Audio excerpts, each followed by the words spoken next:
कितनी हसरत है हमें तुमसे दिल लगाने की, पास आने की, तुम्हें जिंदगी में लाने की। जी हाँ, एक सीट पाने की तमन्ना जो है वो आपको भी है और ये हसरत आपकी पूरी हो, यही हमारी भी जो है वो अपेक्षा है दिल्ली विश्वविद्यालय से। क्योंकि बहुत से बच्चे टकटकी लगा के दिल्ली विश्वविद्यालय की तरफ देख रहे हैं कि जो ये लगभग 9,000 सीटें हैं उनमें से एक सीट उन्हें मिल जाए। और शायद जो है वो रक्षाबंधन के दिन भी जो आज फ़ोन खनखना रहे थे और इसके अलावा जो है वो कमेंट्स की बाढ़ आई हुई थी, व्हाट्सएप भर दिया आपने। बहुत अच्छी बात है, आपको भी शुभकामनाएं रक्षाबंधन की। आपने रक्षाबंधन के इस पावन पर्व की बधाई दी।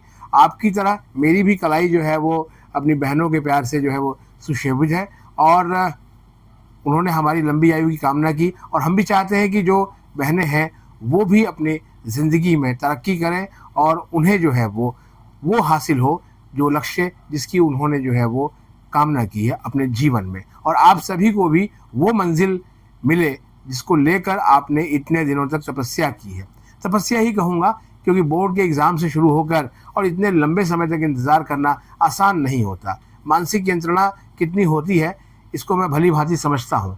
और अभी जो है पिछले दिनों जो विड्रॉ की मुहिम हुई और जिसके लिए बहुत सारे बच्चे जो है वो छट गए और उनको अब अफसोस हो रहा है, वो अफसोस अभी ना करें। देखते हैं क्या मॉडलिटीज़ निकल के आती हैं। फिलहाल आज बात करेंगे मिड एंट्री और थर्ड राउंड वालों के लिए, क्योंकि आपके प्रश्न ही कुछ ऐसे थे। मैं उन सभी पेरेंट्स से आज क्षमा चाहूँगा जिनके फ़ोन हम नहीं उठा पाए किसी वजह से, लेकिन मुझे लगा कि ये सारे ऐसे ही होंगे पेरेंट्स, क्योंकि उनके बच्चे प्रेफरेंस शीट बना रहे होंगे। देखिए, मिड एंट्री में जो स्टूडेंट पार्ट ले रहे हैं, फर्स्ट फेज़ का रजिस्ट्रेशन करने के बाद उन्हें सेकंड फेज़ में अपनी प्रेफरेंसेस यानी कि अपनी चॉइस फिलिंग करनी है।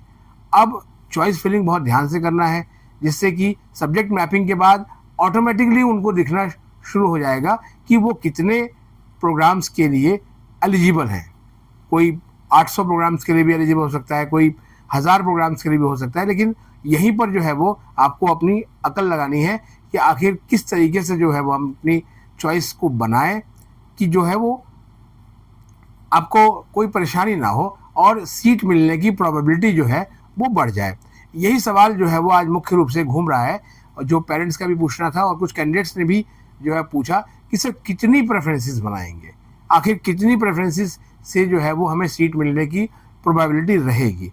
अगर ये सवाल जो है वो सीयूटी के ठीक बाद जब डीयू ने अपना फेस 1 खोला था, उसके बाद रजिस्ट्रेशन के बाद जब इंतजार कर रहे थे, तब मैं कहता कि आराम से आप बैठकर रिसर्च करिए और प्रेफरेंसेस उसके आधार पर बनाइए। लेकिन अब कहूँगा कि अब जो ये समय है, क्योंकि कल की वीडियो में मैंने आपको बताया था कि ये अब राह पथरीली हो चली है, तो प्रेफरेंसेस बहुत स्मार्ट तरीके से आप बनाएंगे तभी आपकी सीट मिलने की जो संभावनाएं हैं वो बढ़ेगी। क्योंकि मिड एंट्री में आप आए हैं और अब जो ये सीटें हैं, इन्हीं सीट्स में से ही आपको सीट मिलेगी आपकी मेरिट के आधार पर। कहीं से वो सीट किसी आसमान से उड़ के नहीं आएगी, क्योंकि एक बड़ी संख्या जो है वो कॉलेजेस में जा चुकी है। अगर 35,000 से ऊपर फ्रीज करने वालों का आंकड़ा जो है वो हो गया है, तो इसका मतलब 50% जो है वो एडमिशन हो गए हैं और बाकी जो है वो जो स्टूडेंट्स हैं वो अपग्रेड के इंतज़ार में जो है वो अभी भी डोलड्रम में है कि आखिर क्या करें। और इसी वजह से जब विड्रॉ हुए तो वो भी काफ़ी बड़ी संख्या में विड्रॉ हो गए। हालांकि इसका कोई सटीक जो डेटा है वो अभी प्राप्त नहीं हुआ है, और लेकिन यह है कि विड्रॉ तो हुए काफ़ी। और अभी भी बहुत सारे बच्चे जो है वो कमेंट में लिख रहे हैं कि उनको विड्रॉ करना है, विड्रॉ ऑप्शन कब आएगा। अभी भी कहूँगा विड्रॉ करने से पहले आप जो है वो लगातार जो है वो सोचिएगा और उसके बाद ही आप विड्रॉ करिएगा, क्योंकि अब जो है आप उस जगह पर हैं जहाँ पर रिस्क लेना आपके लिए जो है वो बहुत ही खतरा साबित होगा। क्योंकि आज कई सवाल ऐसे भी थे कि सर स्पॉट राउंड और मिड एंट्री क्या दोनों एक ही चीज़ है? बिल्कुल नहीं, स्पॉट राउंड बिल्कुल अलग है। अभी स्पॉट राउंड होगा या नहीं होगा इसको लेकर कोई मॉडलिटीज़ जो है वो तय नहीं की गई है। लास्ट ईयर भी जो है वो इसको लेकर काफ़ी ऊहापोह था और एक स्पॉट राउंड हुआ था और उसके बाद जो है मॉपअप राउंड जो है वो खुला था। लेकिन सवाल ये है कि आखिर जो है वो वहाँ तक मामला अभी पहुँचे, उसके पहले तो अभी मिड एंट्री और जो थर्ड राउंड है उसकी बातें हैं और सुपर न्यूमररी कोटास के एडमिशन जो है वो अभी तक नहीं हुए हैं। तो वो भी एडमिशन होंगे। जाहिर बात है कि सुपर न्यूमरी कोटा में जिनको सीट अलॉट होगी उनको ऑलरेडी जो है वो यूआर कैटेगरी में या किसी और कैटेगरी में यहाँ पर जो है वो सीट्स होंगी, उनमें से बहुत एक बड़ा नंबर होगा, यानी कि जाहिर बात है वो भी एक सीट छोड़ेंगे जो है वो थर्ड राउंड तक, तो वो सीट भी निश्चित रूप से जो है वो वैकेंट होगी। तो अगले राउंड की कुछ संभावनाएं तो बनेंगी, लेकिन वो कैसा होगा, किस तरह का होगा, इसके बारे में अभी से कहना मुश्किल है। अभी तो जिस मुद्दे पर हम आए हैं वो हम आपको बताते हैं, क्योंकि रक्षाबंधन के त्यौहार के दिन भी हमने कोशिश की कि भाई जब ये 2 दिन मिले हुए हैं, शनिवार और रविवार, तो इन 2 दिनों में ही आपको अपने जो भविष्य की जो एक सुनहरी इबारत जो है वो लिखनी है, इसलिए आपकी स्मार्टनेस बहुत ज़रूरी है। मिड एंट्री वालों को भी अपनी प्रेफरेंसेस बनानी है, और जो फर्स्ट और सेकंड राउंड में जिनको कोई सीट नहीं मिली वो भी, उनके लिए भी जो है वो प्रेफरेंस बनाने का ऑप्शन खुला हुआ है। ये आप में से कैंडिडेट्स ने भी फ़ोन करके बताया था, क्योंकि सुबह मुझे 1-2 फ़ोन ऐसे आए थे कि सर जो है वो हमारे लिए तो जो है प्रेफरेंस बनाने का विंडो खुलने स्टार्ट ही नहीं हो रहा है, लेकिन आप जब स्टार्ट बटन पर क्लिक करेंगे उसके बाद जो है वो आपका ये सारी प्रक्रिया जो होगी, क्योंकि इस बारे में हमने जो है वो विश्वविद्यालय प्रशासन से पूछा और उन्होंने कहा कोई तकनीकी कोई ग्लिच नहीं है किसी प्रकार का, और जो लिखा हुआ है नोटिस में उसी के अकॉर्डिंग जो है वो चीज़ें हो रही हैं। अब आते हैं प्रेफरेंसेस के ऊपर। एक साइंस का विद्यार्थी है जिसके पास जो है वो पीसीबी कैटेगरी का है, यानी कि लाइफ साइंसेज का है, और उसे जोलॉजी, बॉटनी, माइक्रोबायोलॉजी इस तरह के कोर्स करने हैं। अगर आप देखेंगे इस वैकेंट लिस्ट में, उसमें काफ़ी जो है वो कॉलेजेस में इनमें सीटें मिलेंगी, कहीं पर 2 सीटें, कहीं पर 3 सीटें, कहीं पर हो सकता है 1 सीट भी हो। तो सवाल ये है कि जो वैकेंट सीट्स हैं क्या प्रेफरेंसेस उसी के आधार पर बनाएं और या फिर अपनी पसंद के कॉलेजेस का बनाएं। अभी यहाँ पर मैं ये कहूँगा कि जो वैकेंट सीट है आप उसके आधार पर प्रेफरेंसेस तो बनाएं ही बनाएं, आप साथ में ये भी देखें कि कौन सी ऐसी प्रेफरेंस आप ऐड कर सकते हैं जिनमें शायद जो है वो लोअर मेरिट जाने की संभावना हो, उसको भी आप अपने पोर्टफोलियो में टैग कर सकते हैं। लेकिन हिदायत यही है, कोई ऐसा कोर्स आप नहीं रखिएगा जो आपको नहीं पढ़ना, इसलिए एक एक करके आप बनाते जाइए। और दूसरी बात कि एक कागज़ पे आप ज़रूर लिख लें 1 से लेके जहाँ तक आप प्रेफरेंस बना रहे हैं, ताकि जब आप ऐड करें तो फिर ऐसा ना हो कि गलती से कोई और प्रेफरेंस, क्योंकि हमने पिछले राउंड्स में देखा, कल ही मेरी मुलाकात जो है वो किरोड़ीमल कॉलेज के पास एक कैंडिडेट से हुई। उसने कहा कि सर जो है वो मुझे वो कोर्स मिल गया जो मैंने सबसे लास्ट में रखा था, और जो है वो जो पहला कोर्स था वो सबसे लास्ट में चला गया। तो अब सवाल यही है कि आखिर जो है वो ऐसा क्यों हुआ, क्योंकि मेरी प्रेफरेंसेस बिल्कुल उल्टी हो गई। तो जो है वो ध्यान रखिएगा। कुछ स्टूडेंट ये कह रहे हैं कि उन्होंने प्रेफरेंसेस बना ली है और वो प्रेफरेंसेस जो है वो सबमिट नहीं हो पा रही है, फिर से स्टार्ट हो जा रहा है। देखिए वो जब समय सीमा खत्म होगी, ये प्रेफरेंसेस आपको जो बनानी है वो 10 तारीख यानी कि रविवार शाम को 4:59 तक जो है आपको सबमिट करनी है। तो टाइम खत्म होते ही जितनी प्रेफरेंसेस जिस ऑर्डर में आपने बनाई होगी वो उसी ऑर्डर में लॉक हो जाएगी और उसी के बेस पे आपका जो है वो अगला अलॉटमेंट होगा।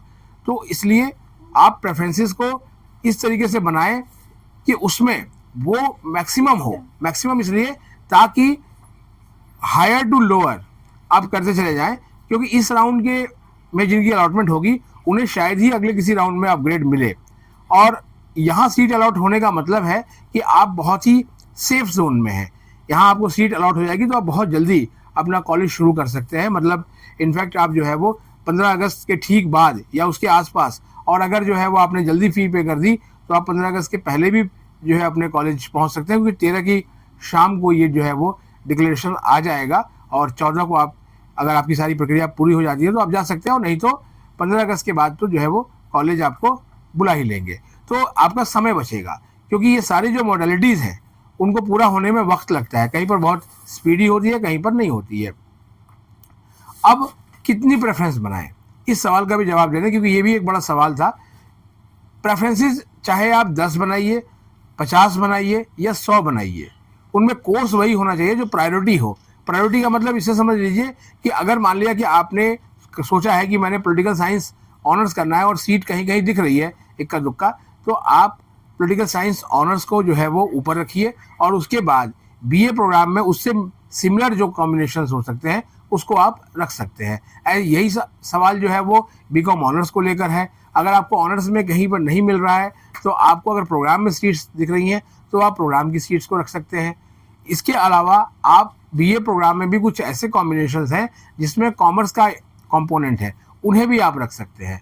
तो आराम से ठंडे दिमाग से बैठ के बनाइए और संडे के दिन जो है वो आप कोशिश कीजिए कि एक दो घंटे का समय लीजिए और आराम से बैठ के जो पेन और पेपर पे आपने प्रेफरेंसेस बनाई है उसको आप जो है फिल करें और समय सीमा से पहले ऐसा कर दें, क्योंकि लास्ट मोमेंट पे कई बार सर्वर पे जो है वो कुछ लोड भी बढ़ जाता है, ट्रैफिक ज़्यादा होता है, तो ऐसी कुछ परेशानियां भी का भी सामना करना पड़ सकता है। और आप सभी को जो है वो आज के रक्षाबंधन के त्यौहार की बहुत बहुत शुभकामनाएं। आप इस चैनल को भरपूर प्यार देते हैं, इसके लिए मैं आपका आभारी हूँ दिल से। और हमारी कोशिश भी यही रहती है कि आपको ऑथेंटिक इन्फॉर्मेशन मिले। और आप सभी को जो अभी भी ड्यू में नहीं आए हैं, आपको अच्छी खबर दे दूँ, पोस्ट के जरिए मैंने बताया था कि ड्यू को अब सेकेंड साइकिल में जो है वो A++ ग्रेड मिल गया है नैक में, और ये दिल्ली विश्वविद्यालय के लिए बहुत ही जो है वो गौरव का क्षण है, एक ऐतिहासिक क्षण है। तो इसके साक्षी आप भी हैं। आज के लिए फिलहाल इतना ही। हमारे चैनल पर नए हैं, चैनल को सब्सक्राइब कर लें और आप सभी को मैं शुभकामनाएं दूंगा कि आपकी हसरत पूरी हो और ड्यू से जो आपका दिल लगा है वहां पढ़ने का आपका भी सपना साकार हो। मिलते हैं एक और एपिसोड के साथ, तब तक के लिए नमस्कार।